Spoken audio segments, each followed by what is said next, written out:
fighter, are you ready? Are you ready? Let's do this! Hi, family. Welcome back to another episode of the Gold Corner. I just really, honestly, extremely happy and overwhelmed. We're getting a very good response to the Gold Corner support group that we have on Facebook. So I just want to thank everybody the new subscribers, the new followers to this. Again, what I want to do with the Gold Corner is to create a family, to create this platform where we can speak about our heroes, we can speak about our children, the ones that have already passed from fighting this monster, this devil called childhood cancer, and the ones that are currently fighting and their families as well. So I wanted to go ahead and create this, and also wanted to create this family atmosphere because a lot of the times, as I mentioned in previous videos, when we are going through certain things, when our children are diagnosed and going through treatment, we do have a lot of support. We have people, from everywhere showing us support and doing a lot for us. But for those parents such as us that have our children have passed, it seems that after a little while you kind of feel alone. You feel like the support is not really there anymore. So I wanted to make a change. I wanted to change this because I want to create this atmosphere to where we can still be there for each other, to where years down the road we can still we grieve, and we're going to grieve for the rest of our lives. So it's better to have a support group that we can all be a part of, and we can just uplift each other up when we need it. There's very difficult moments. I know myself, I've had some very difficult moments lately, but this was my reason to create this channel. Of course, it did take me a while after my daughter passed, but here I am. And as weak or as strong, whatever you might call it, that I am, here I am being a voice for these children, talking about these children, and speaking to parents who passed through all of this firsthand with their kids. I had the opportunity of our next guest meeting him this last week, and we met through a podcast that we were a part of, a podcast started by two cancer moms from Oregon, from Laura and Ty, the Golden Voices and the Bridges of Gold. I'm going to put the link to those podcasts here on the video when it uploads on the description, so you could check them out. They're doing an amazing work for childhood cancer, to spread childhood cancer awareness. So yeah, I had the opportunity. We were a part of a panel of parents this last week. By the time this video airs, that podcast is already going to be up. So I'm going to go ahead and put that link as well, so you could check that out. So I had the pleasure of excuse me, meeting Mark and Kelly, and they are from a city called Paw Paw, and which is kind of cool. So I had never heard of that city in Michigan, and it's actually very close to a hospital that we were supposed to be at in Grand Rapids, Michigan. So again, Mark and Callie, it was an honor to have been a part of this panel with you all and to have met you. Um, I read a little bit of and heard a little bit of Kevin's story. I just had to stop because I wanted to hear it firsthand from you all. So thank you so much for being a part of this, and thank you so much for being a part of this family. And as I do every week, the floor is yours. Well, thanks for inviting us. It was a pleasure to meet you also. Yeah, it's welcome to the family, right? It's it's under terrible circumstances, obviously, but what's a nice thing about this is, at least for us in our journey, is we've met so many people that we remain in contact with to this day.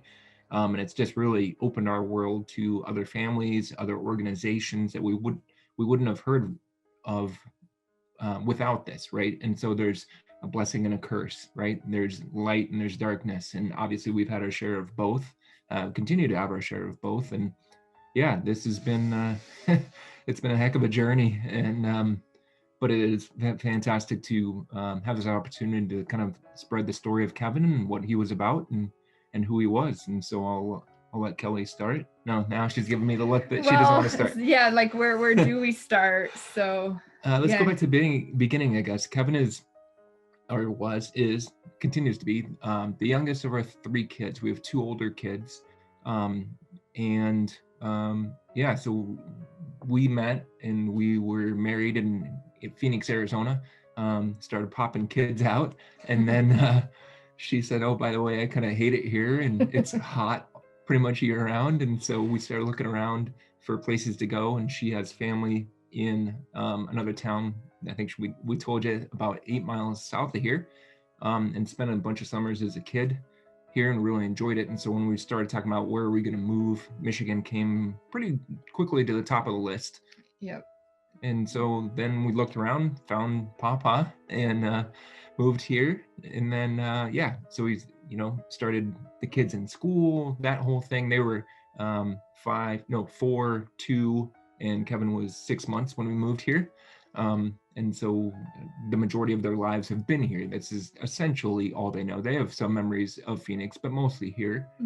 And so Kevin was a typical, stereotypical boy. You could hear him long before you could see him, running all the time. I mean, running full speed through the house, up and down the stairs, outside, making car noises, making animal noises, making Star Wars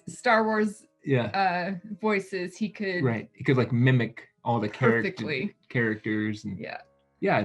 he loved everything that he was our only morning person in the house. He would wake up singing in his room, and then he would jump out of bed and come running and jump into our bed and just start our mornings off so happy. The rest of us are kind of sleepy heads, if you want to put it that nicely, and so grumpy. we don't get up very easily, but he got up easily and was definitely happy to see us and loved the mornings. So he was, again, typical stereotypical boy, just rough and tumble and riding his bike and running, playing soccer and t-ball and everything else. And then so just before Christmas in 2009, he was 2, almost 3 at this point. The way that I remember it, and correct me if I'm wrong, was basically we were at Kelly's mom's house putting in wood flooring. She had just moved here as well. So we were installing wood flooring, and one day he just kind of sat on the couch and was saying, "Hey, my legs hurt, my back hurts." It was just before Christmas, so Michigan gets some snow. We figured he had slipped on the ice. He had slipped on the ice because he was complaining about his neck hurting too. So I thought he had just, hurt himself when he had slipped on the ice, because he loved to wear cowboy boots. No matter what clothes he was wearing, he had to wear his cowboy boots, and those are slick on the bottom. So he was definitely not feeling well. I took him to the doctor, and the doctor said, well, could be growing pains because, Mark is 6'7", I'm 5'10", so we know that our kids were going to be tall, so the growing pains were going to be intense. We knew that. And then it could be the flu.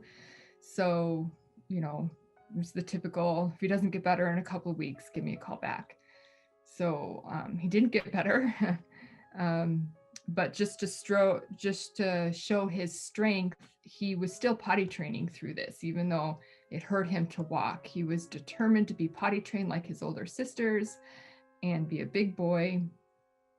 So he was potty training, getting up, even though those little legs were in so much pain. We ended up going back to the doctor again, and he referred us to a juvenile rheumatoid arthritis specialist. So we went there. This was like 3 weeks after the first initial leg pains.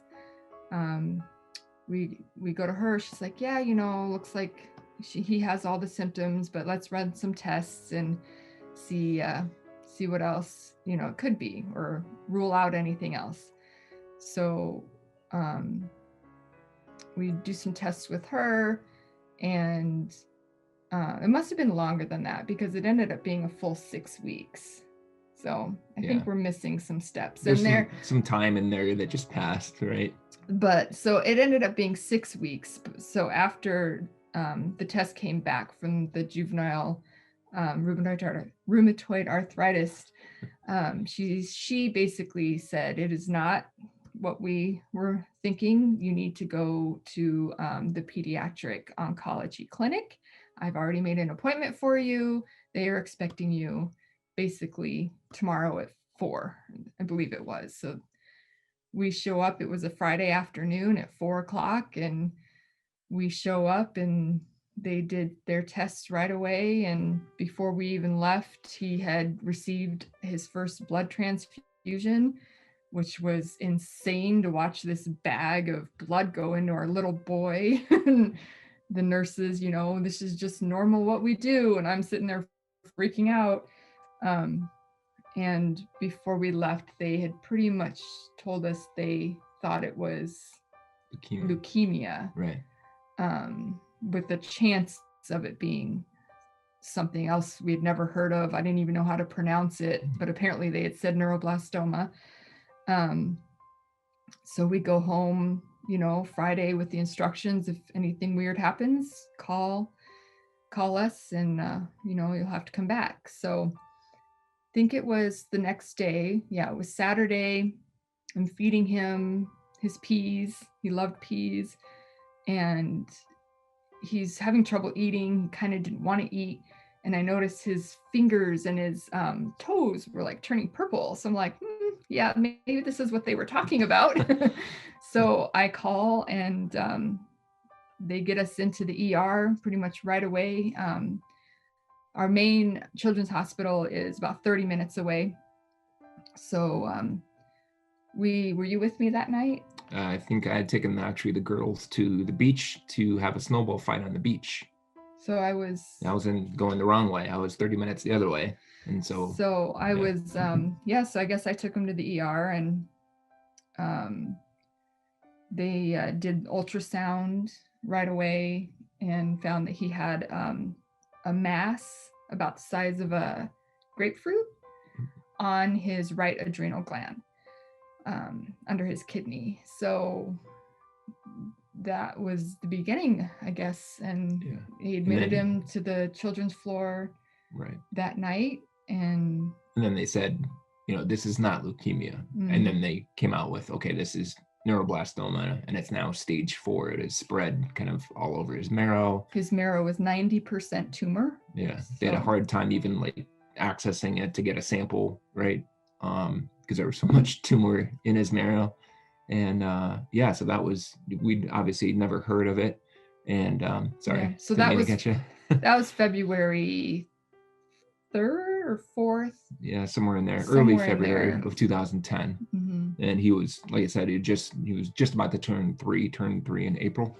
And so he was, so we started inpatient treatment right away. Right away. I mean, the chemo, they of course did the surgery to put his Broviac tubes in. He didn't get a port. He had the Broviac tubes because he was so little.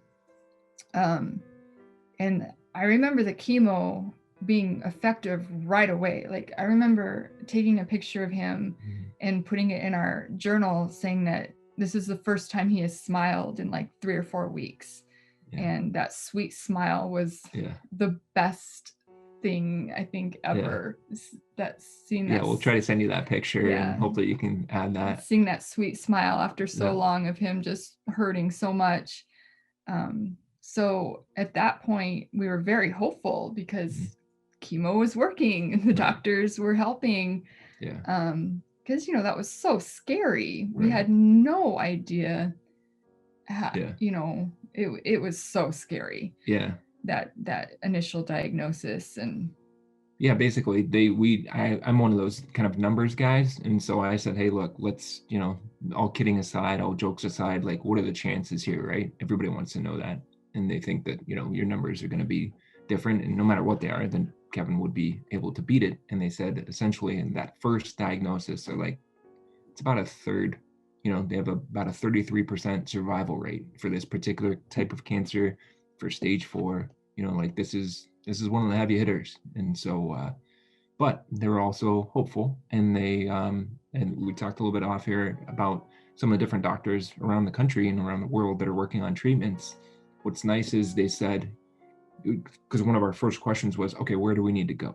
Who do we need to talk to? Where do we need to go? And they said, look, you can go wherever you want, and we are not preventing you from going anywhere.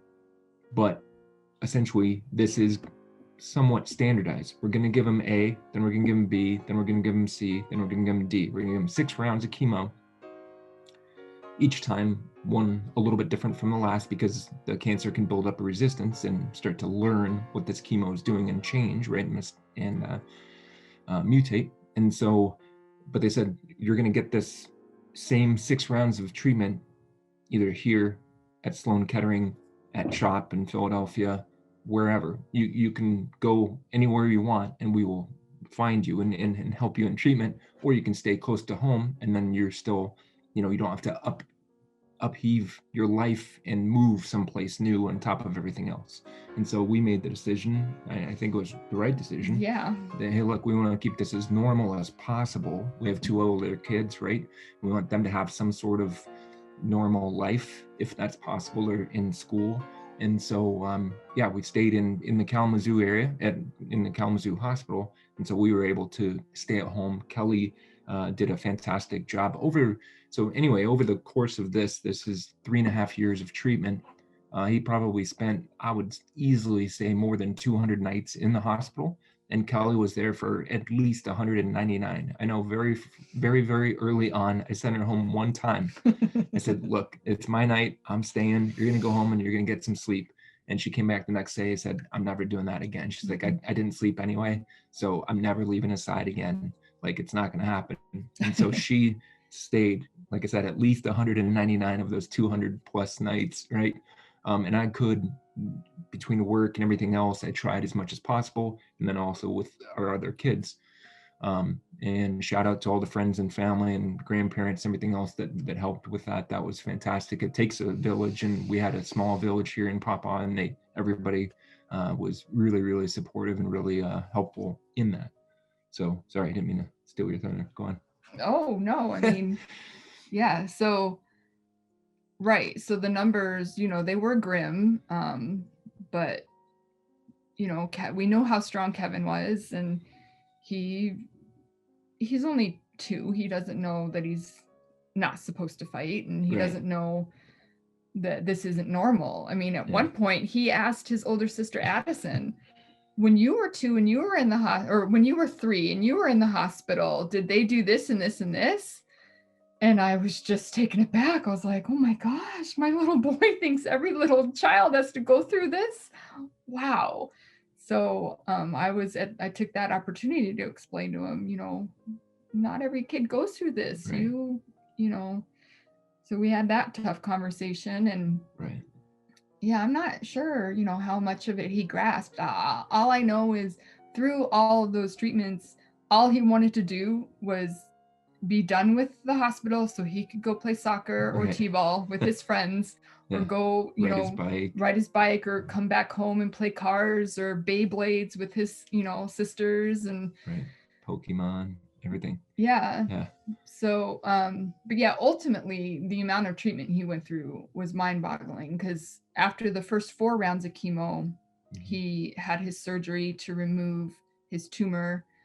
And then he also had his radiation. Bone marrow. Right. He did radiation. He also had his bone marrow aspirated for a stem cell future bone marrow transplant. Right. And we had to go to the University of Michigan hospital for that in Ann Arbor. And then those were all working. We did one trial at University of Michigan. It was I don't remember the name of it. Do you? No, but was that MIBG? No. It was like later. It was like a mouse antibody. It was an antibody therapy that was funded by CureSearch, which was our introduction to CureSearch, which we now do a lot of fundraising for. That treatment gave him 10 months of remission or no evidence of disease, and he felt great. He was going to kindergarten, being a normal little boy. We were a normal little family there for a little bit. Right. And then it came back, and we ended up going to see Dr. Scholler, I think at that point in Grand Rapids. The second round? Yeah, maybe. Yeah. So we should have researched this. We we wrote a journal, we kept all track, and now it's hard. So many years later that it just kind of all jumbles together, right? So we ended up seeing Dr. Scholler in Grand Rapids. She put him on a trial that actually didn't end up going well. He ended up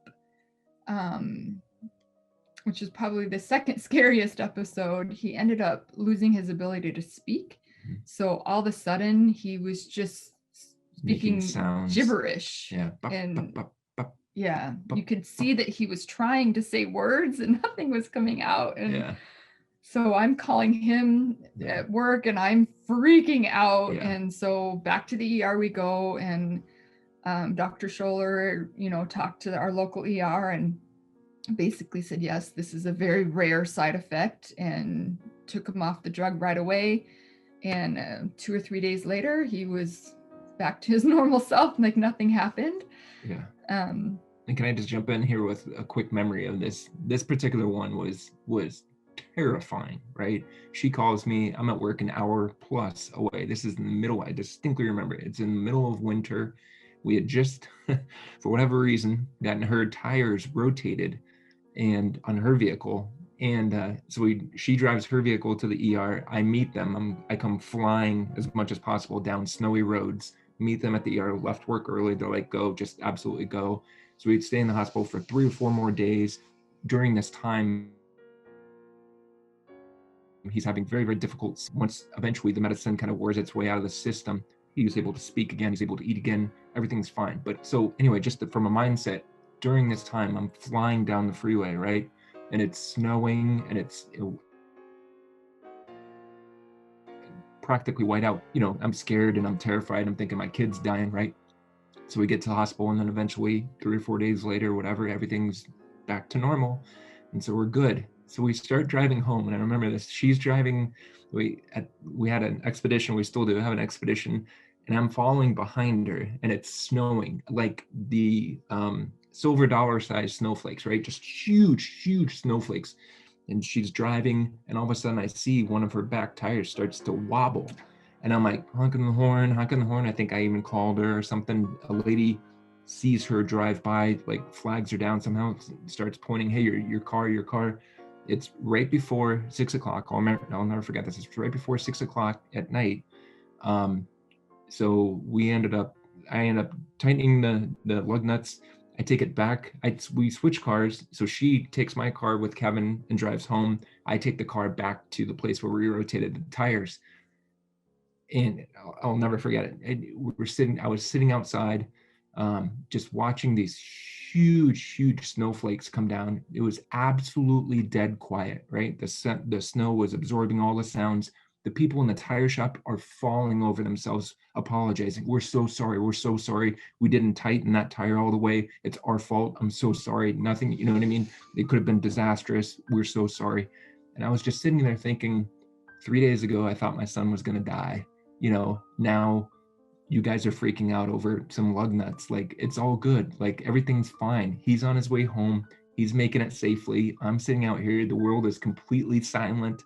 It was truly, it's one of those memories that I'll never forget, and just talk about like the appreciation of the small things and seeing the roses and smelling the roses and all that kind of stuff. I'll never forget standing outside that tire place and just watching the snow come down, and just this sense of peace and calm was over me. And it was absolutely incredible. I'm getting chills right now just thinking about it. But yeah, anyway, go on. Sorry. Yeah. I don't know. So yeah, so that one with Dr. Scholler unfortunately didn't go well. And then I know we did MIBG therapy at University of Michigan. That didn't help. That was a hard one to go through. That's 4 days of your kid laying in a bed in a room where you can't touch them. You just have to watch them through this little window. Yeah, that was one of those. So for the people at home that don't understand, essentially it's this procedure where essentially they just nuke every single cell in his body essentially and break him down to zero. And so he has zero immunity at that point, zero defense mechanisms. And so he is kept in this sterile room. Literally, it's radiation. It was the intense radiation. Yeah. And so it's, yes, that's right, radiation. And so he is radioactive. And so the nurses all have to gown up, in full hazmat suits and everything. And we are kept essentially behind a wall. We can watch him on a TV monitor and we can see through one window, but we can't touch him, can't have any contact with him. You know, everything that's in that room essentially gets discarded. Except for the DS, which he was thrilled to be able to play for 4 days straight. Right. He had no problem Right. with Yeah. this. He would just like wave to us and be like, you know, playing on the game. And we're like, hey, you need to do something. He's like, nah, you can't even get me. So like, you just, yeah. Yeah, he didn't care. Right. I do remember after that treatment, he thought it was great because there's that song Radioactive. Yeah. Radioactive by I don't know. I can't know. Remember. Anyway, I'll try to Google it. That song Radioactive. He's like, hey, I'm radioactive. They're singing about me. Right. So that was pretty cute. That was actually, I think, one of his last treatments. So backing up, between that and between the antibody therapy and after antibody therapy, he had the bone marrow transplant before antibody therapy. I can't remember. He also had a bone marrow transplant, which is also very scary to go through. He did amazing. He didn't get sick. He didn't need any extra support. We went home earlier than they expected. Right. He was a rock star. The only problem he did have during that was he was starting to refuse to take liquid medicine, to the point where he would hold the liquid medicine in his mouth without swallowing. Wouldn't swallow it. Yeah. 20 minutes, 30 minutes, 45 minutes, this kid would hold this medicine in his mouth because he was so determined he didn't want liquid meds anymore. Yeah. So from that point on, I had to be, get my boxing gloves on and fight the whole medical community and say, give my kid pills. I don't care if he's only 3 years old. Yeah. This kid is refusing liquid meds. So every single time we had to get a prescription from that point on, I had to fight about getting pills. Right. They're like, he's too little. He won't take pills. I'm like, yeah. I give the kid pills every day.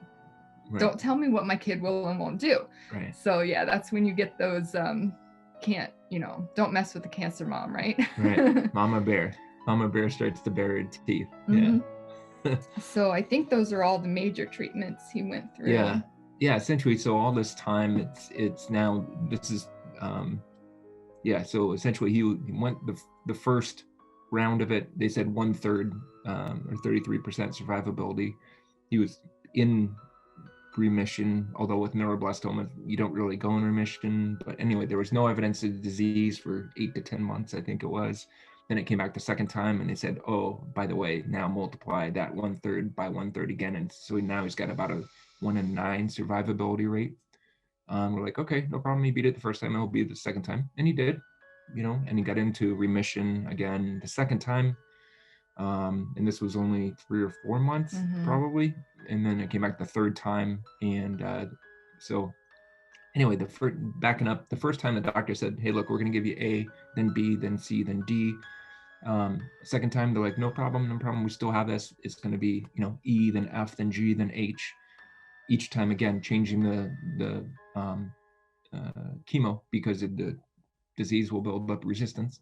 And then the third time it came back, they're like, well, we don't really know what the numbers are. Most kids don't make it to here. And if it comes back the second time, it's usually not great.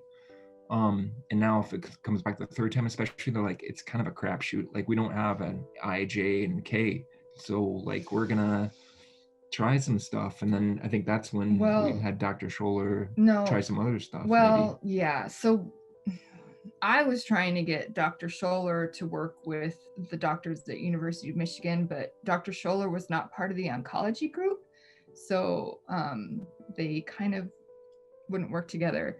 Yeah. So I do remember going to University of Michigan, Dr. Yannick. Yeah. Who was great also. Fantastic. Yep. For just one last stitch effort, let's try to get on another trial. Yeah. And like you were saying with Mia, it was Kevin was too far gone. He was too ill. Right. His body was too weak. So kind of, okay, say goodbye to Dr. Yannick and all of those guys at University of Michigan. Right. And then Kevin started developing some tumor in his neck that were pretty big and uncomfortable. So I called Dr. Scholler. I said, hey, do you want to biopsy these? University of Michigan has his original biopsies. And I'd like to have these biopsied for future research. Can you guys compare them? Because we do know that neuroblastoma, changes rapidly, and just it's not the same tumor that he started out with. Right. So I kind of begged and pleaded to have them hopefully work together. I haven't heard back. I just tell myself they did, and that Kevin's second biopsy of those last tumors are doing some good out there. Right. So yeah, that was towards the very end. We already knew that Kevin wasn't going to make it, and they gave us right, our timeline. So we took the kids and my mom and 2 campers, and we did our last trip with Kevin in August of 2013. Mm-hmm. We went up north to up north Michigan. Yeah, we got to see some beautiful parts of Michigan, Mackinac Island. Did the typical ride your bikes around the island. Made some great memories with the kids and Kevin. And then came home and just kind of did as much as we can to enjoy those last couple of months. And Kevin loved school, loved his friends, really wanted to go to first grade. Struggled with that. I really struggled with sending our little boy to school, knowing he wasn't going to make it, and what that would do to all of his friends, the teachers. I'm a substitute teacher, so I'm friends with all those teachers. That was really hard. Yeah. But I spoke to a lot of people about it. They said they thought it would be good for the kids to have these last memories with Kevin too, even though they were all only, 5 and 6 years right. old. So we sent Kevin to first grade. He loved it. He, I think only made it 2 or 3 weeks because he was really weak and needed a wheelchair. And so the class did what they could. They would send videos home for Kevin. I think we had a hard time telling people that he was close to the end. Right. I know people were really shocked when we finally did tell them, because we knew for about 3 or 4 months. Right. But I think we didn't tell anybody for until 3 weeks before he ended up dying. And then Kevin loved everything about Halloween. And so by this point we knew that he wasn't going to make it to Halloween. So my mom's neighborhood, she lives on a lake, and they go all out for Halloween. So we asked them to please get ready for Halloween. We were going to have early Halloween for Kevin on October 1st. Let's make it to October 1st. Let's do it. Let's have all of his friends come over. Mark's sister and family came all the way from Arizona. Yeah. We were going to have this great big Halloween bash. And they did, and he ended up passing away that morning. So Kevin didn't get to do his Halloween bash, but everybody still went. We all still met at my mom's house, and we all still did the trick-or-treating for Kevin. Right. And I got to tell you though, my brain has been doing some really messed up things to me, because ever since that day, my brain will insert Kevin into that day, that he was there, that I was actually pushing his wheelchair down the street with all of his friends. And that the brain does amazing things when we have to go through this kind of grief. And I have to remind myself, no, Kevin wasn't there. Right. Yeah, he ended up passing away October 1st of 2013 at the age of 6. It was about 6 o'clock in the morning, I think. It was the last few nights we kind of let him sleep in our room, and kind of all bets are off when your kid's dying, right? You just do whatever you can to make it as comfortable as possible. He got to eat as much bacon as he wanted That's right. in those last Yeah. couple of weeks. Yeah, bacon and ice cream were basically all he wanted, and we're like, you know what, the heck with it. Yeah. Our number one goal was to get to the doctor, and the doctor be like, hey, we got good news and bad news. Good news is all his cancer is gone, but the bad news is his cholesterol is off the charts and he's got to get on the treadmill or something. So yeah, unfortunately that didn't happen. So yeah, we just kind of bacon and ice cream and whatever and be as comfortable as possible. And yeah, it was just like 6 o'clock in the morning. I think we had slept through the night or something. He said, hey, I need to go potty. Yeah, his last words to me, Mama, I need to go potty. Yeah. And so he Kelly took him in the bathroom and stuff, and then she was like, hey, Mark, come here, something's wrong. And we came in the bathroom, and we brought him back into the bedroom and stuff, and he just kind of, that was it, and he kept breathing for a while. I think Right. he actually had a stroke. Probably. Because he did have a lot of tumor in his head. Yeah. So we just kind of held him, told him it was okay. Right. Let go, and yeah, we would miss him and love him. And yeah, that was rough. We had a house full of people, right. Yeah. and because we thought we had a couple more weeks.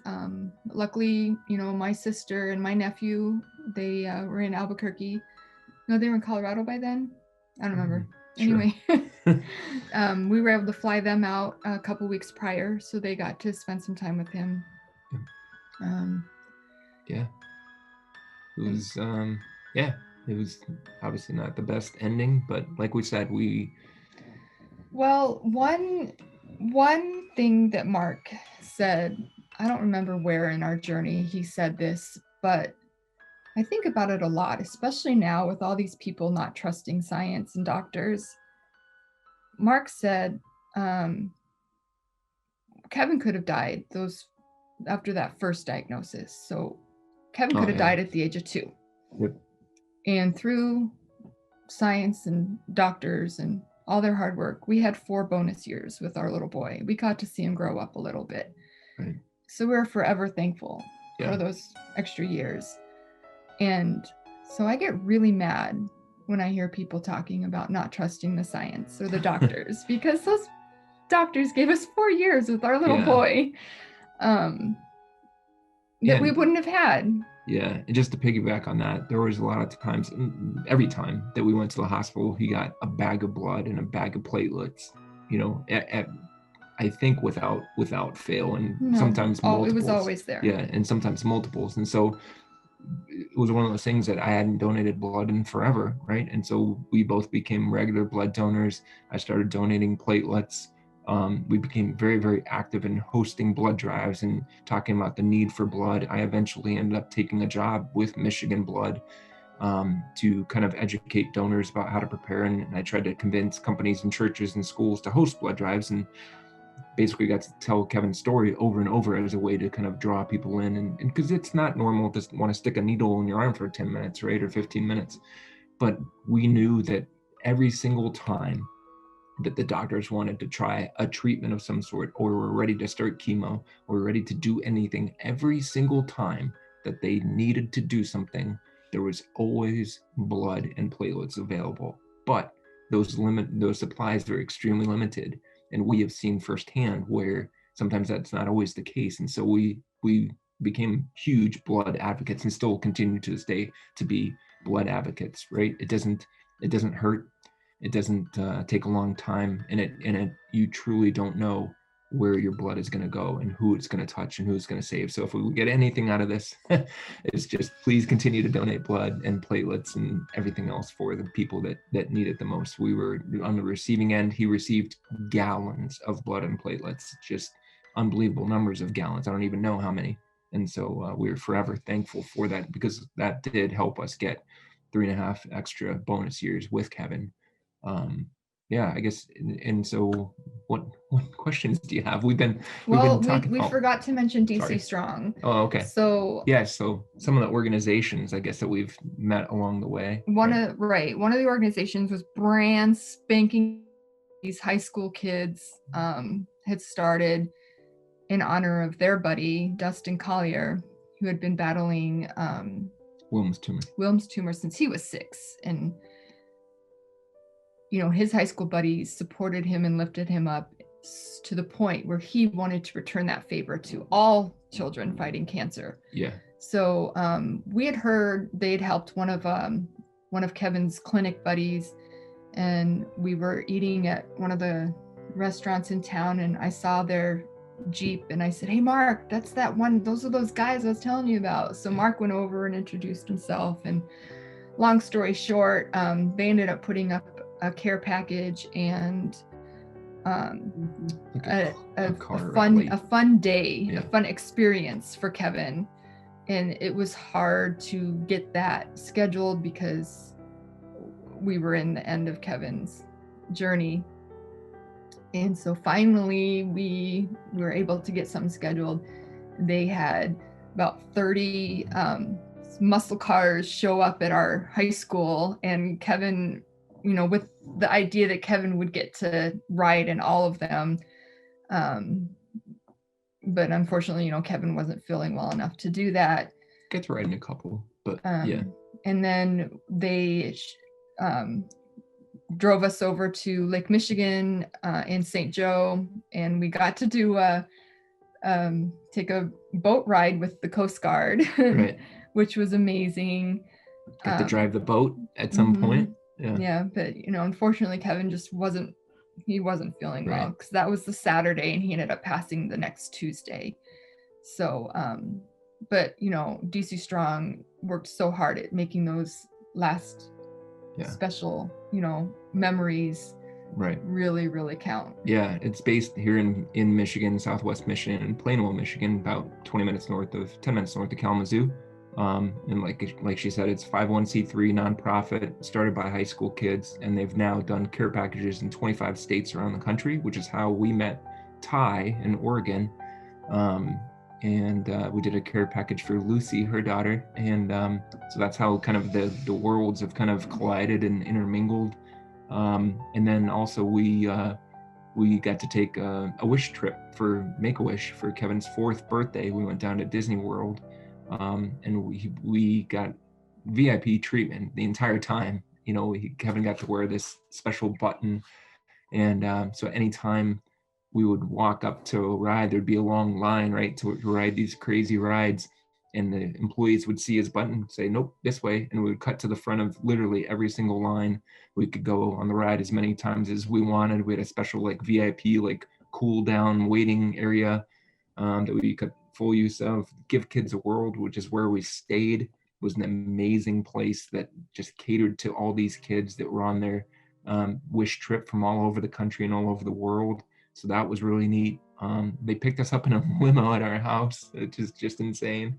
Drove us to the airport. And so we tried to figure out how to give back, right, to all of these organizations that had helped us along the way. And Make-A-Wish in particular had this thing called the WHAM, which is a Wish-A-Mile bicycle ride. And it's a 3-day, 300-mile bicycle ride that they do as a fundraiser for Make-A-Wish Michigan. And so the year after we got Kevin's trip, I started riding and training and rode 3 days and 300 miles and suffered and suffered and suffered. Yeah. And then every year since then, it's gotten easier. And this year coming up, hopefully, if they have it again in person, will be the 10th year that I ride in that. And Kelly also rides the 1 day. There's also a 1 day 50-mile ride. Which is much more reasonable. Right. That's what the sane people do. And so she's done that now twice. Yeah, only twice. Yeah. It took me a long time to be okay with getting on a bicycle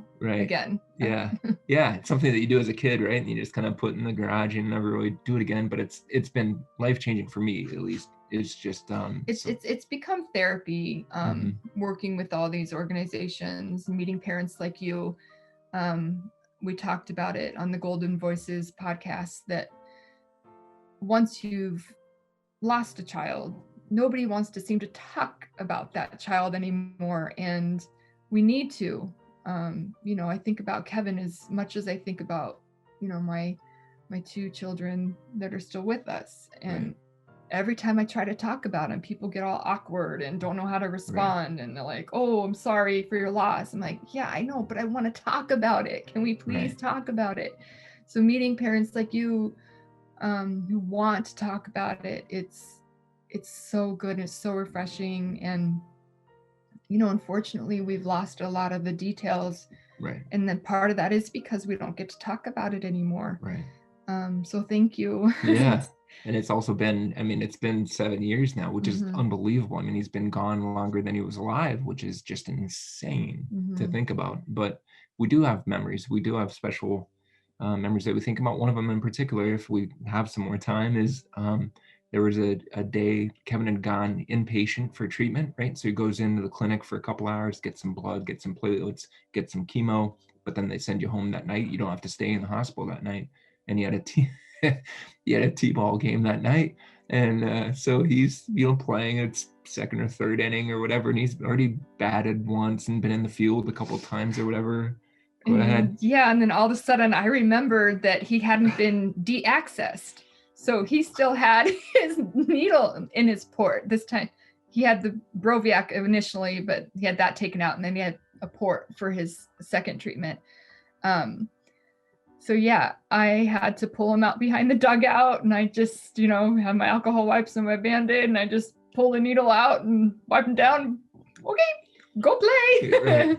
And he went out and played. Yeah.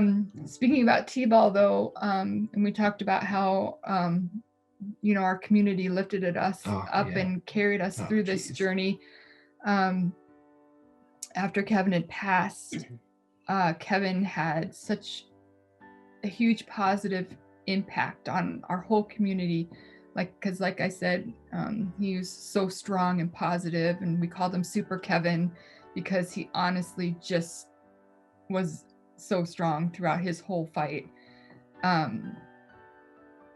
They were building a new field at our youth softball and baseball complex, and it was going to be for T-ball and our challenger teams for kids with disabilities.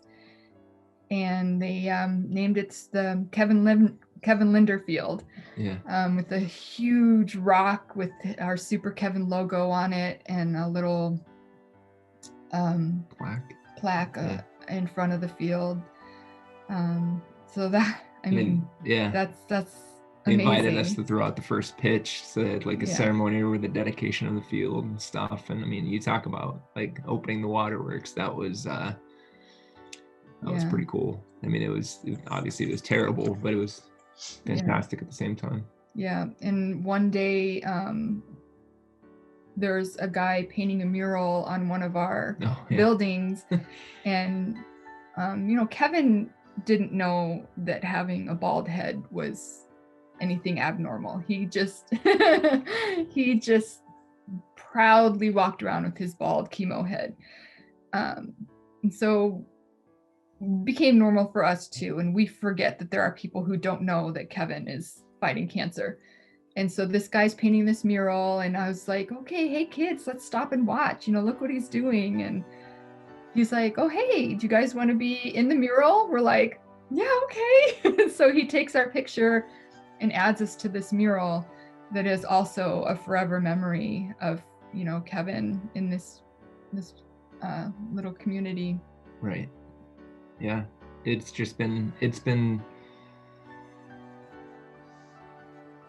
been unbelievable. It's been the highest highs and the lowest lows of everything, the impact it's had on us as parents, is brought us, we've always been close. We're a very tight couple, but I know it's ripped a lot of families apart, and I'm so thankful that we've been able to stay strong and together. But the impact it's had on our other children has been pretty devastating, especially on our oldest, because Yeah. They go by they, them pronouns. So because they were only 6 when Kevin was diagnosed, and that's, pretty pivotal age developmentally. And so that kind of changed the way they continued to develop. And they're having some pretty intense mental health problems. Pretty much missed their entire freshman year of high school because they stopped functioning. We missed all the signs that they weren't grieving properly. I didn't understand. I knew that they weren't grieving like the rest of us, but I would talk to people and they'd be like, oh, everybody grieves in their own way. It's okay. And, there's no wrong way to grieve. Well, now we know there is a wrong way to grieve. There absolutely is. It's when you box it up and you don't feel it. So for anybody who needs to know what those signs are, they're when they refuse to talk about it. That's the number one sign that they are not grieving properly. Another sign is when they get angry at you for grieving. One of the things that they said that'll never leave my memory is, why are you still crying? He's gone. It's over with. It's, why are you still so sad? Yeah, and that was like 6 months later, right? Yeah. So, but like I said, we didn't know that was wrong. So please, if you know anybody who is showing those signs, you need to get them help right away. Right. That was only when Shane was in 5th grade. And, 3.5 years later, they ended up completely shutting down because they weren't able to handle the emotions and stresses of being, 13, 14 years old. And picking up the pieces after them having their breakdown has been just as challenging as having a child with cancer. Yeah. Right. And you know what? That was actually one thing that I and I'm sorry for interrupting, but that's one thing that I wanted to actually target and ask you all, because we do have, I couldn't relate to that because Mia is my only child, but I know there's a lot of parents that watch these episodes that do have other kids, and I wanted to ask you about that. How has it affected? It's 2 sisters, right? That Kevin has. Correct. Okay, how has it affected them, and the way you describe right now, those signs? I think those signs are going to go very well with people that have asked. I've had people ask me, and I direct them to other people that have helped me in support groups, and I say, well, you know what, I wouldn't know, but these are parents that have other children, and this is what they've gone through. So thank you for touching on that. And so now I'm going to be throwing people your way if they ever have any questions. But how have you been able to work with your daughters till this point? I mean, it's something that obviously, like all of us, we're going to grieve for the rest of our lives. But what has helped and what hasn't helped with them? Yeah. Let me just jump in here real quick. And if there is anybody out there that truly wants somebody to talk to or something, reach out. I think you have my info now. Send me a text, send me an email, whatever, phone call. I'm willing to talk to anybody about anything at this point. Like I have nothing to hide, and hopefully our story can help in some ways. I know Kelly is a little bit more reserved in that area, but I am 100% willing to share, talk, a text at 3 a.m., whatever it is. Again, if we can help, just even in the slightest, please let us. Okay, go ahead. Sorry. So I think initially, when Kevin passed, we were seeing therapists when we knew Kevin was gonna, we saw a variety of therapists when Kevin got sick, and then when we knew he was gonna die, and then we saw hospice, and then when Kevin did pass away, we were invited to join a grief support group through hospice. I didn't go, but Mark took the kids. Originally both of them went. I think we kind of made some bargaining with them right at the time and said, hey, look, let's at least go to 3 sessions. And if you don't like it after 3 sessions, we can stop. And so our oldest decided, not for me, not going anymore after 3 sessions. But our middle was like, you know what? I've actually made a friend here. I like it enough, and it seems to be okay. And so she went to the program, and I went to the program, and we did that for probably 6 or 8 months, I want to say. Once a week, I think it was, and it was pretty good. It wasn't. But so that particular program was for any kid that had lost anyone in their life. Could be a grandparent, could be a sibling, it could be a mother and father. There were a ton of those. And they just broke it down by age groups. There was a 15 to 18, and then a 12 to 15, and a 10 and under, or 10 to 8, whatever. And so Addie, our middle one, met a friend roughly the same age whose twin, well, I guess I shouldn't put their information out there in case they don't want it, but anyway, was able to connect with another girl roughly the same age who had gone through a similar situation. And so I think that really helped her to realize, hey, yeah, this isn't me just flying solo on this. There are some other people that have some garbage in their life, some loss in their life.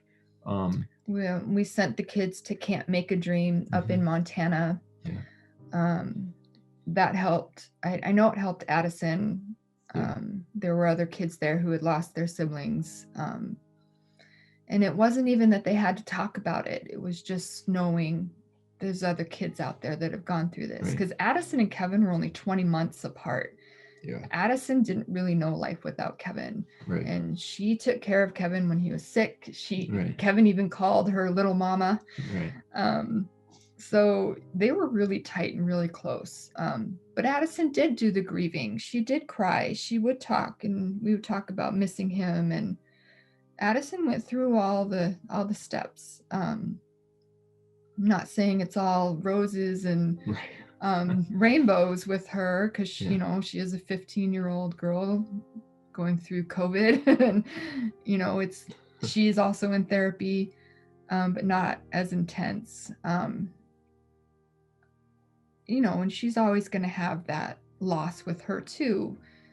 I think there's just that difference in Addison only being,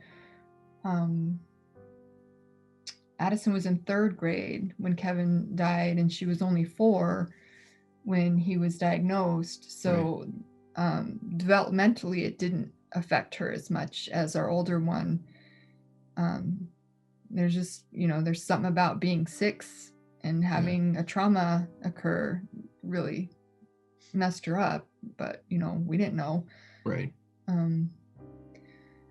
Yeah, so it's, I guess, to answer your question, it's kind of ongoing. It's really, and it's like us as well as parents. I mean, it's good days and bad days, right? And that's just still 7 years later that we'll still have bad days. We still have a certain memory, or a certain song will come on the radio. Imagine Dragons was a radioactive, by the way.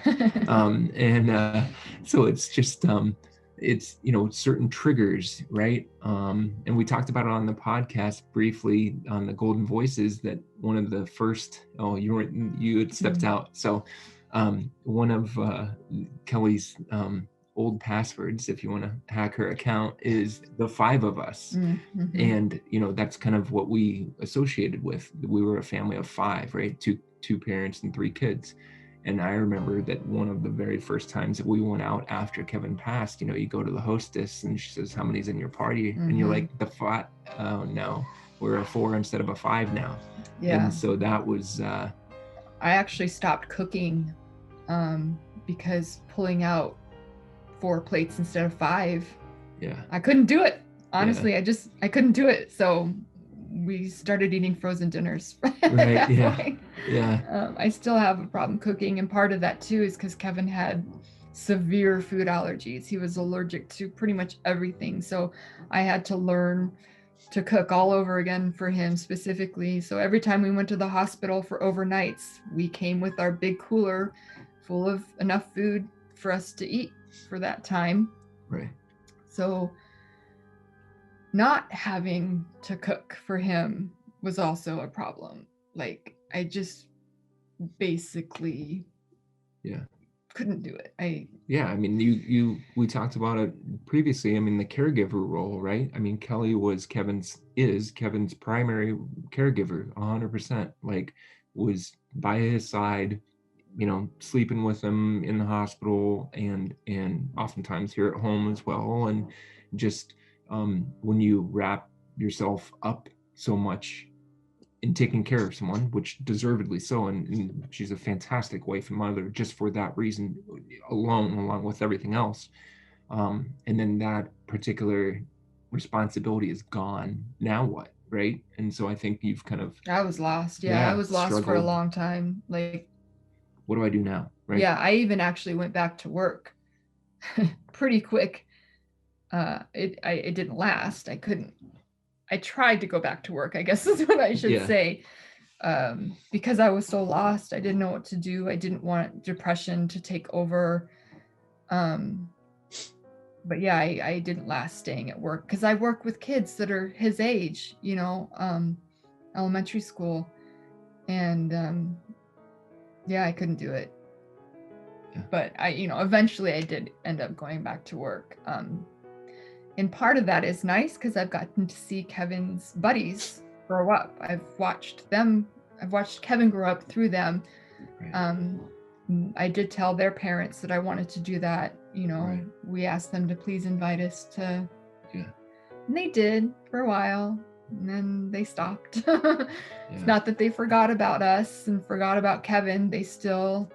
I know they still think about him, and every once in a while, they will be brave and tell us, we talked about Kevin today, and it warms my heart. I mean, I don't think people understand how deeply we need to know that Kevin still comes up in their lives. Right. And I know that those kids were all, 5 and 6 years old when Kevin passed away, and I don't know how much they remember, but their parents do. Yeah. So we need to know that our kids are still, a part of their lives. They actually had, so our school system here is K-1-2 at one building, and then 3-4-5 at another building, and then 6, 7, 8 at the middle school, and 8 or 9, 10, 11, 12 at the high school. And our elementary school actually had a graduation ceremony, obviously, for Kevin's grade, and they actually put down a Super K sticker at the graduation and kind of had a little, this spot is Kevin's spot. They listed him in the program and stuff, and so that was pretty neat just to see that they hadn't forgotten. Mm-hmm. And that was kind of nice for us as well to see again his buddies grew up, right? How old would he be now, and what would he be doing, and who would he be hanging out with? What kind of activities would he be in? And that's I think one of the hardest parts is just the loss of potential, right? I mean, everybody knows, or everybody thinks, and deservedly so, that their kids are special, right? And we think that our remaining kids here are still special, and they are. And it's just, what are we missing on? What is the world missing out on? They didn't get to know Kevin as a teenager, as a young adult, as a college kid, or entering the workforce, or I'm pretty sure he would have been a voiceover actor, right, for like Star Wars and future Cars productions. Right. Yeah. And so it's just, what are you missing out on, right? And like I said, loss of potential of just what could have been. And so that's the kind of stuff I think that sometimes hits me the hardest. Is just like, man, I really wish that he was here to experience this particular memory, or experience this TV show, movie, see this car, whatever, play some soccer, let's go play baseball in the backyard, all that kind of stuff that just that you get robbed of, right? Right, because you still think like, oh, what would we be doing now? How different would our lives be? Because it would be so different. Right. I mean, night and day. Right. little bit And- less stress probably. Yeah, and or more, because Or we more, have yeah, 3 exactly. normal teenage Teenagers. kids right Oh, now. geez. Yeah, maybe we don't want Yeah, because that. our oldest is 17 now, and Right. Addison is 15, and Kevin would be would be 13. yeah. So yeah, those are some tough ages. Right. But yeah, especially now with all the crazy staying COVID, home yeah. and Right. Yeah, and that's one of the things that still me, I struggle with the what were the what ifs right now. I'll be like, what would my daughter, I mean, she would have been 5 right now. I'm like, what would she be into? Would she still like this cartoon? Would she still Sure. like going here? Would she still like doing that? And it's that those are the moments that kind of haunt you, every now Right. and then, or creep up on you. Mark, Kelly, I just honestly, I admire your strength a lot. um I'm still not there. It's been 2 years for me, but Mhm. I want to tell you that I look up to you both as parents. I hope to one day be able to get through my daughter's story without crying or that much. But just thank you for sharing that, and thank you for what you're doing right now, for being an advocate for donating blood, and for DC Strong. I had actually heard about the organization before we talked about it, and I think the parents that were on the Gold Corner, I think last week or 2 weeks ago, got a care package to Nice. Jessica and Justin Lincoln from North Carolina. And Oh, that's yeah. when I heard about him. And then when we were together in the Golden Voices podcast, I'm like, oh, okay. Yeah. So yeah, what you all are doing, I mean, I think it's great. Thank you. Thank you so much for doing that. And like I said, it's once you get to a certain time, like you were mentioning, Kelly, it seems to people don't want to talk about it anymore. People still avoid that subject with me, and it just becomes awkward. And I tell people it's okay. I don't care if I cry, but I do want to talk about it. I do want to talk about my daughter. I still want to talk. And I've had great support group like you all have, and just a couple of things that you all touched upon that seem home for me too, dealing with stage 4 neuroblastoma and everything that you went through. I know you were talking about Dr. Scholler at Heaven Helen DeVos, and we were talking off camera that we were actually supposed to be flying out to Michigan to continue treatment on a Monday, but the Thursday before is when Mia passed. And like I was mentioning, I think at that point, having gone to Michigan, we were going to be doing things to her as opposed to for her. So I just it was her time to finish and say that was it. No more suffering, no more pokes, no more any of that. And as much as it hurts, and one thing also that got me was when you were saying that Kevin was asking his sister, hey, when you were my age or when you were going to the hospital, because that is the world that they know. That's right. That's what they know. They think that that's normal, and to them being there and fighting, it's like, okay, maybe this is just a part of being a kid, and they don't know Can any you better. imagine? Yeah, and I mean, it was cool, I guess I could say, but sad at the same time, that when my daughter would have clinic, she would know how to take off her shoes. She would Right. know to go to the scale. She would Yeah. know when she was going to get poked. She shouldn't. Right. These kids should not know that. And you were talking about, okay, they give you a roadmap. Okay, stage 4 neuroblastoma or whatever type of cancer. This is a roadmap we're going to follow. But the roadmap ends up going different directions. And like you were saying, A, B, C, D, here we go going through this. But at a certain point, the doctors are like, well, we don't know what else to do. And it's not like, again, and I mentioned, and it's not like a broken record, it's not that they're bad doctors. It's just that because of the shortage of funding, they're limited to what they can do or what they know what to do or how to do it. And that is going back to just getting the 4% that's it, that our children are getting, which is something that we need to change. It's something that Yeah. we need to make a change somehow,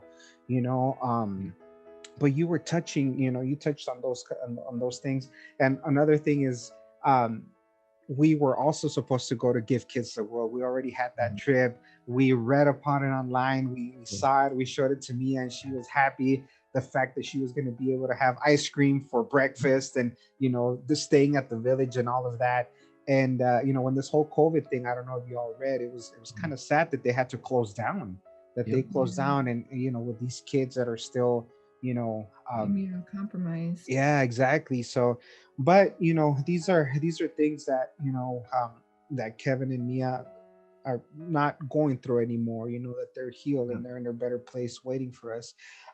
So now my question, I guess, for both of you is, being 7 years out, and like you said, it's still difficult, and it's still going to be difficult. The thing that kind of gets me is that I'm starting to forget how it was to hold her. I'm starting to forget how it was to smell her when I had her clothes. I'm starting to forget how it was to be a father. And I know as the years pass, it's probably going to get harder. But Mark, I appreciate you being my friend. I appreciate us being a part of this broken family. But I usually ask parents, and I'm going to ask both of you, but I want to start with Mark first. What advice could you give me? What advice could you give other dads that are going through the same thing? Advice would you give dads that are fighting still with their children? And what advice would you give fathers with perfectly healthy children? Wow, those are fantastic questions, and you definitely got me with that one, man. That is, yeah. Okay. So first of all, I think the most important thing, and I don't know if I can say this without cursing, so I'll try. Is that people are gonna say, people always tell you it's gonna get better, right? You'll get over it. You'll get through it. No, that's Bullshit. yeah, exactly. Well, there you go. See, I didn't curse. I did not curse. That was Kelly, who can curse like a sailor. If you get her wound up. Yeah. So they say it's gonna get better. You're gonna get through it. You're gonna, be so much stronger. All this kind of just crap. That's just it. And I'll tell you till the day I die that it's never going to get better. It's always going to suck. It is 100% A grade, always going to suck. I think what changes is just that you just come up with skills, either internally or externally, to make it through the day. The old Jim Valvano speech of just survive in advance, right? And just you're Monday, and here's Monday, and Monday sucks. But I can find a way to get through Monday. Maybe I can find a way to get through breakfast. Now I just got to make it to lunch, right? And then you make it to lunch and you're like, okay, I can just make it to dinner. That's in, 4 hours. So then you make it to dinner. Okay, I can make it to bedtime. Oh, I can try to get some sleep tonight. And the memories are going to come back, and the dreams are going to come back, and sorry, almost did it. The flashbacks are going to come back, right? It's going to be that trigger. It's going to be that all of a sudden you're driving down the road and a song comes on and you're like bawling your eyes out and you're at a stoplight and you look like a crazy person. And, for me, you absolutely have to do some sort of self-preservation, if you want to call it that. You have to, if it's exercise, you need to exercise. Don't be, and again, this is easy for me to say, don't be one of those guys who used to do stuff. I used to ride a bike. I used to work out. I used to fish. I used to hunt. I used to play cards. I used to drink beer, whatever it is. Continue to do that, right? And what I've also found is that I've found myself very, very often feeling guilty for like, hey, I'm going to go and I'm going to enjoy this ice cream cone, right? And I'm eating my ice cream cone. And I'm like, should I be enjoying this? Should I not? Right? Or I'm going to go take an hour for myself and go on a bike ride. and now it's an hour away from my family, but this is my therapy, right? So if I do take that hour or 2 hours on a bike, it's going to make me a better father when I come back. It's going to make me a better husband when I come back. And so that's, you have to be selfish in some ways, and you have to be able to say to other people, especially the ones that you love, hey, you know what, I need a quick time out here, even if it's just 10 minutes of just coming upstairs or going into a different room and just putting on some music, or just, letting your mind go, going for a drive, whatever it is, any sort of thing that's beneficial and that's positive. You have to do it. You absolutely have to, because it is super, super easy to sit in your pajamas and sit in bed and eat ice cream and watch TV or something, like, and I've done it, and Kelly has done it. We've had pajama days, where you just Weeks. and so sometimes that is necessary too. You have to, and then it's different for everybody. You're gonna have to figure out a schedule and a flow kind of that works for you. But I think one thing that you almost said, but you didn't, is allow yourself those moments to Right. cry, be Oh yeah, sad. 100%. Yeah. You can't Yeah. can't not feel those. You have to feel it. It's painful, it hurts. Yeah. It's always going to hurt. Yeah. But you got to Yeah. allow yourself those times Yeah. to remember and to cry. Kelly has given me grief since the day we started dating about my music choices and about my I love just songs that'll rip your heart out. I love like those emo songs, and just, she calls it whiny wussy songs. Whiny wussy songs, right? The power ballads, and the sing-along songs and all that kind of stuff, where I'm not a good singer, but I give it everything that I have when I try to sing. And so I'm in the shower, or I'm in the car, or I'm just out walking around or doing whatever, riding the bike, and I'll just be singing. And that is such a just an emptying of my soul, essentially. And it just I never feel better than when I have been singing, and it's, even if it's just 2 songs on the way to the grocery store or something, and it's just, allow yourself to take that quick little moment to empty out all the garbage that's buried inside. And yeah. Okay, so then so what were the other questions? There was What advice would you give dads that are going through the same thing, Yeah. and dads that have perfectly healthy children? Yeah. So dads that are going through the fight right now, it sucks. It absolutely sucks. But, and this is a strong key perspective change for us. One of the very, very first times we went into the clinic, Kevin was sick, right? We were newly diagnosed. Our world was rocking, and we were like, holy crap, it doesn't get worse than this. What is going on? Like our world is just crashing down upon us, right? Recently diagnosed. This was just you and Kevin. Just me and Kevin, right? And we walk into the clinic, and I walk in, and as soon as I walk in, I see another family, mom, dad, parents, probably, and a kid. Kid is obviously in cancer treatment, right? Because they're at the clinic, and both parents are blind. And I'm like, oh, okay. It can be worse. It can always be worse. And so that became kind of our mantra of like, yeah, you know what? This sucks, but you don't have to go very far to realize that somebody has got it even worse than you do. So that kind of shifted our whole mentality of like, what was me? What was us? Well, this really sucks. I always had that mindset, because one of my relatives here in Michigan would say that all the time. Yeah. And so that really kind of it changed the dynamics of what was going on in my head of like, oh, this is, pity party.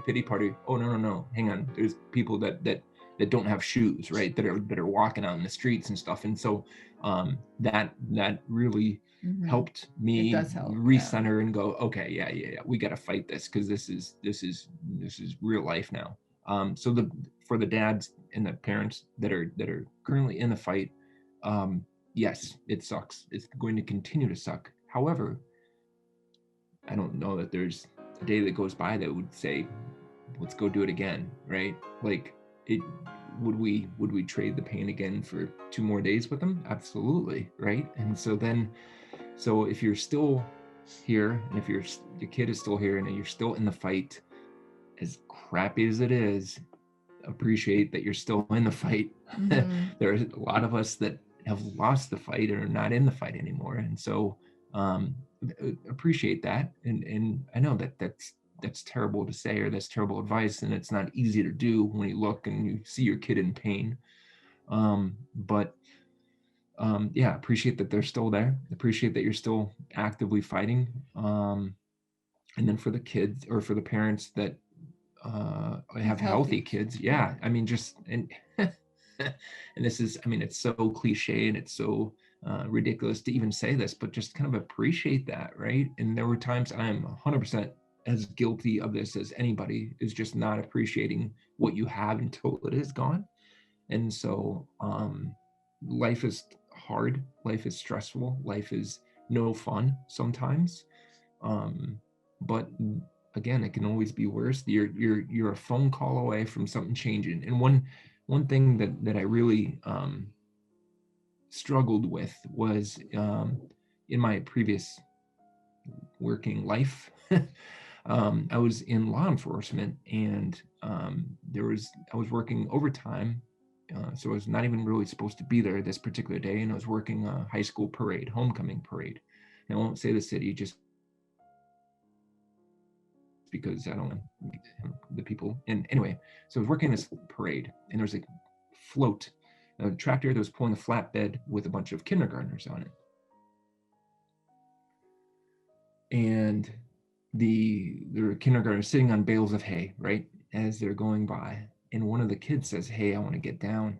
And so one of the other, either parents or helpers or someone walking in the parade, helps get this kid, 5 years old, let's say, off of the float, and they put him down, and he starts walking. Something happened. Don't know if the kid stumbled, still don't know. Something happened, caused the kid to fall. Tractor float went over the top of him. My buddy and I, who were working off duty, again on overtime, immediately there. People screaming, obviously, everybody's going crazy. The fire department, of course, is in the parade, but it takes a minute to get the fire trucks turned around and whatever, and the ambulances and everything. Anyway, so long story short is we're sitting there trying to help this kid, and as it's going on, he's roughly the same age as Kevin. And I'm thinking to myself, which is worse, right? Kevin had 3.5 years, but we knew the entire time this could end tomorrow. Versus kid's perfectly fine at 5 o'clock. At 5:01, kid is now gone. Snap of a finger, right? Now you have to plan the funeral, get everything together, do all that stuff in a week, versus having 3.5 years to kind of prepare yourself mentally, physically, your friends, your family, everyone. You can think about things. And I thought about that a lot, of which is worse. We got to say goodbye. He knew he was going. Our family knew he was going. Everybody knew he was going, versus just, yeah, it's a Friday night. It's a homecoming football game. Everything's happy-go-lucky.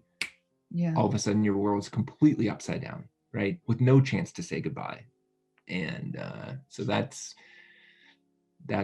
I mean, that's life though. Tough, That's that's every day, right? I could leave here tomorrow and get hit by a bus on my way to work, right? Like, that's just the way that it is. But I don't know that makes it any easier. So I guess it's just kind of a perspective thing of, yeah, if you are healthy and if everybody's good, enjoy that time, because you truly don't know how many spins you get around this earth, right? And how many wake ups you get. And so as hokey as it sounds, just try to appreciate the good stuff and the simple stuff. It doesn't have to be anything fancy. It can be, Tuesday night and you had macaroni and cheese that night, from a box, but it tasted delicious because you put peas in it, or you know what I mean, barbecue sauce or whatever. I don't know, you know, just enjoy the dumb stuff, because ultimately that's all the stuff that really matters, I guess. There's my Yeah. Well,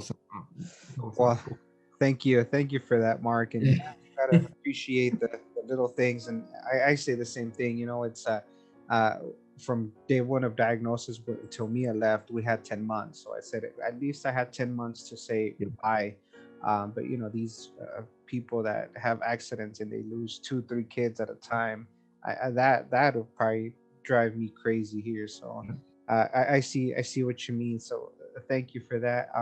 Callie, now I ask you the same thing for other moms, the same questions that I asked Mark. And it's okay if you need a curse. I understand you're originally from Albuquerque, so it's kind of hard. Yeah. It's hard to get the burke off of somebody, but Yeah. so yeah.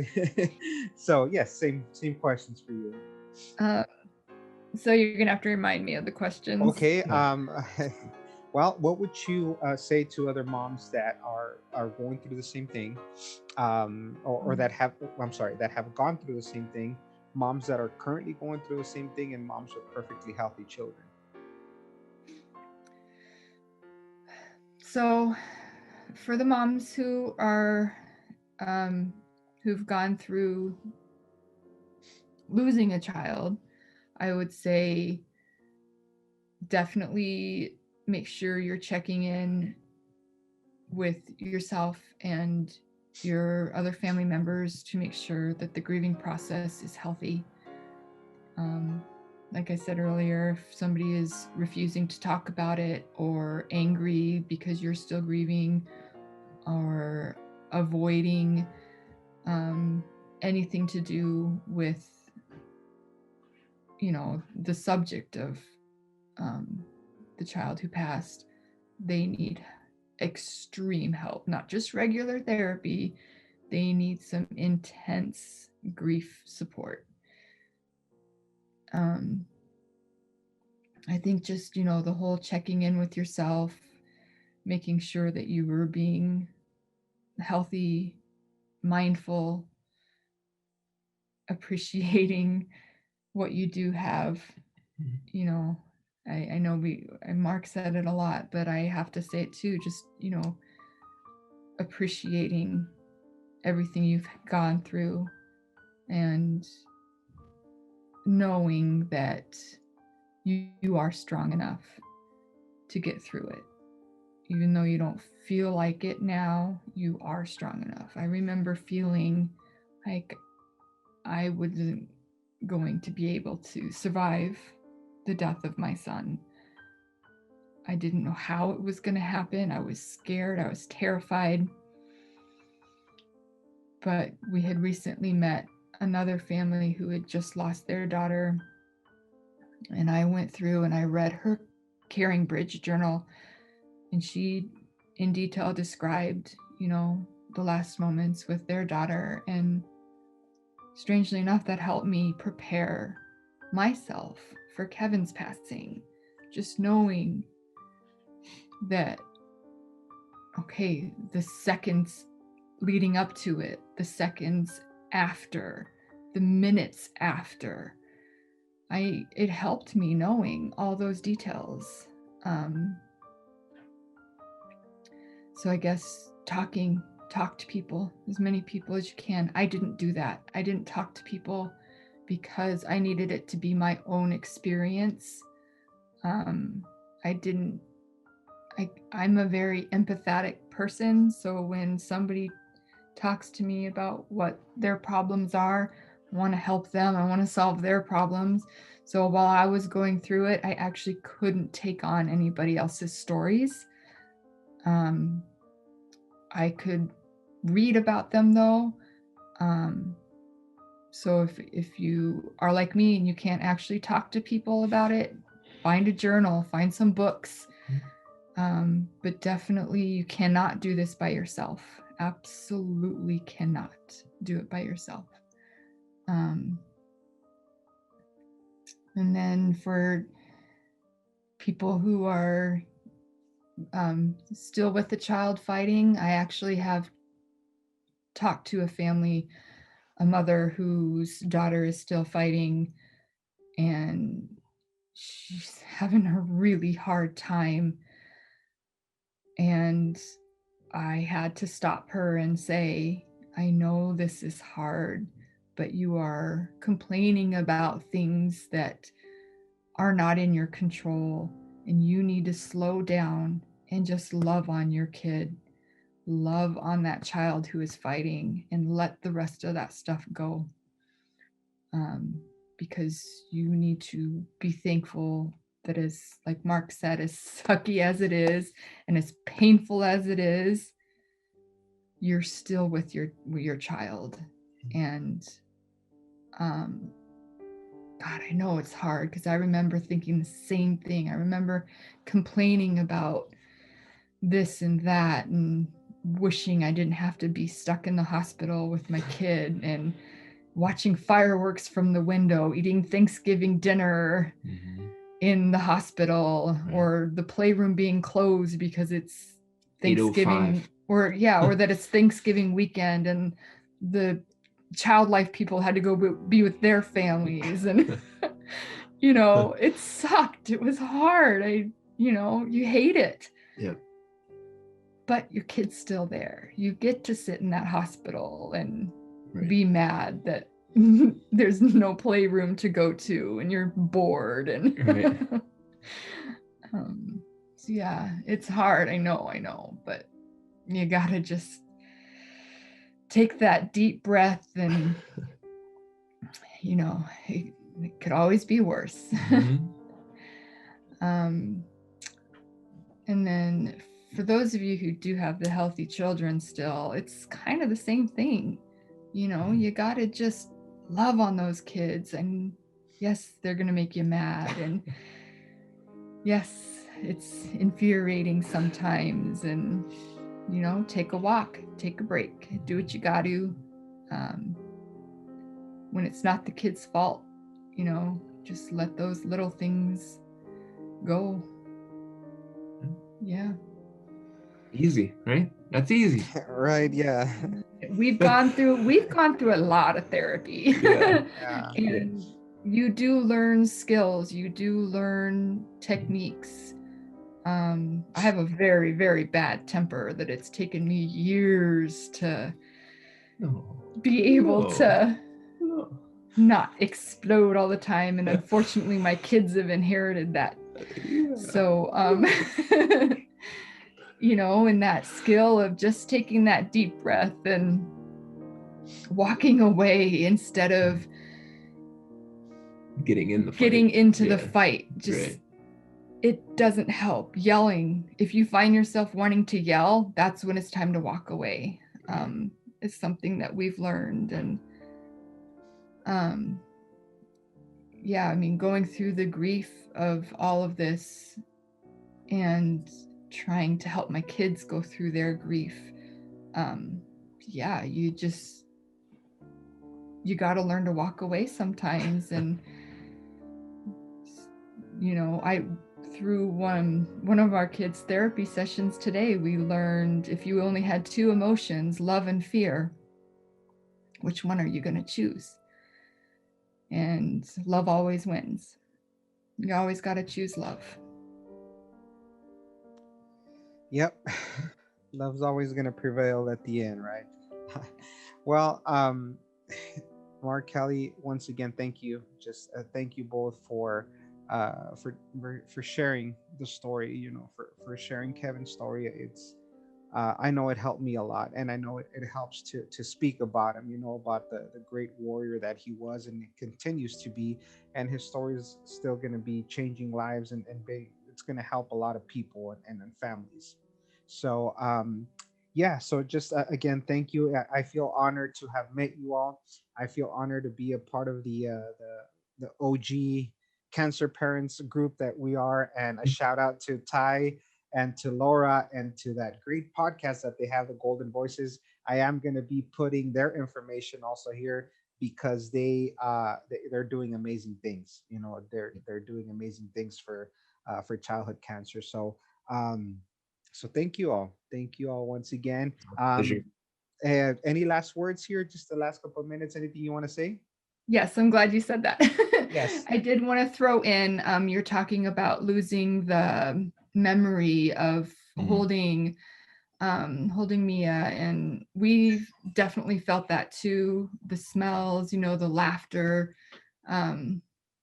So one thing that I did was when Kevin wasn't feeling well, he'd always snuggle and put his head, right in the nook of my elbow. So on the year of his passing, I got a Super Kevin tattoo right there where he would always rest his head. And that's one way I have held on to that feeling of holding him.